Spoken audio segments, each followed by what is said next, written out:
प्रशांत कोरटकरच्या जामिनावर आज कोल्हापूर जिल्हा सत्र न्यायालयामध्ये सुनावणी पार पडणार आहे।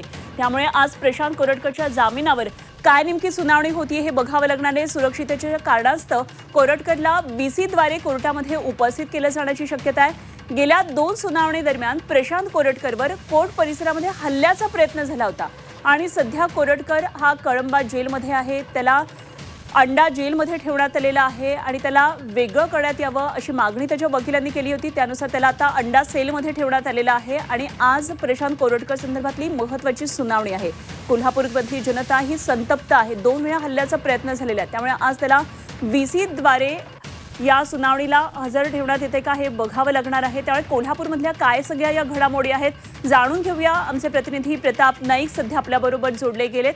प्रताप, आज कोल्हापूरमधल्या सर्व घडामोडींकडे लक्ष आहे, कारण प्रशांत कोरटकर संदर्भात न्यायालयामध्ये काय होत आहे हे बघायचे। काय काय नेमके आज कोल्हापूरमध्ये या संदर्भातल्या घडामोडी आहेत?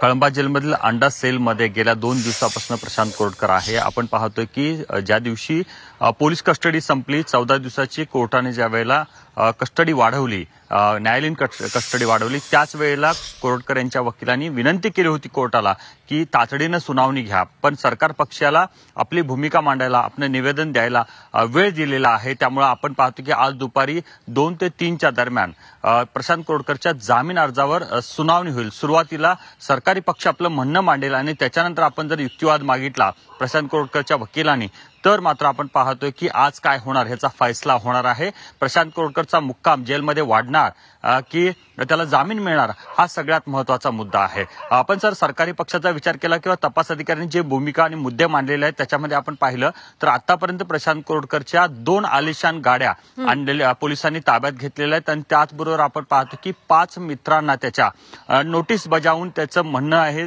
ते जबाब आहे तो घेतला जातोय। पण याच्या पुढे जाऊन आपण जर पाहिलं तर 1-2 मुद्दे जे राहिलेले आहेत तपासामध्ये, ज्या दिवशी प्रशांत कोरटकरने इंद्रजित सावंत यांना फोन केला त्या दिवशी त्याच्यासोबत कोण होते याचा तपास अद्याप बाकी आहे। आणि त्याचबरोबर आपण जर पाहिलं कोणाच्या सांगण्यावरून कोणत्या संघटनेच्या संबंधित प्रशांत कोरटकरने हे वक्तव्य केलेलं आहे की त्यांचं म्हणणं ऐकलं आहे का, या दृष्टीने सुद्धा पोलिसांना तपास करायचा आहे।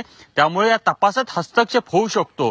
त्यामुळे प्रशांत कोरटकरला जामीन देऊ नका अशा प्रकारचा युक्तिवाद सरकार पक्षातर्फे केला जाईल। पण दुसरीकडे आपण जर पाहिलं तर बेलेबल ऑफेन्स आहेत, त्यामुळे आधीच आमच्या आरोपीला या ठिकाणी जामीन मिळाला पाहिजे अशा प्रकारचा जोरदार युक्तिवाद आज प्रशांत कोरटकरचे वकील करू शकतात। त्यामुळे दोन्ही पक्षाचा युक्तिवादाचा नेमका काय होतो याच्यावर प्रशांत कोरटकरला पुन्हा जेल मिळतो की बेल मिळतो हे ठरणार आहे। पण एकूणच आपण पाहतो की शिवप्रेमींच्या भावना अतिशय तीव्र आहेत। प्रशांत कोरटकरला जेलमध्ये आणत असताना, कोर्टात आणत असताना 2 वेळेला हल्ल्याचा प्रयत्न झालेला आहे। त्यामुळे मागच्या सुनावणी दरम्यान आपण पाहिलं की प्रशांत कोरटकरची व्हीसीद्वारे कोर्टात त्या ठिकाणी उपस्थिती होती। आज देखील आपण पाहतो की कळंबा जेलमधूनच त्याला व्हीसीद्वारे कोर्टात हजर केले जाण्याची शक्यता नाकारता येत नाही, कारण आपण पाहतो की पोलिसांवर प्रचंड ताण आहे, मोठा बंदोबस्त ठेवण्यात आलेला होता। तरी देखील 2 शिवप्रेमींनी या ठिकाणी एकदा चप्पल भिरकावल्यानंतर एका वकिलाने हल्ल्याचा प्रयत्न केलेला आहे। त्यामुळे पोलीस खूप काळजी घेताना दिसत आहेत।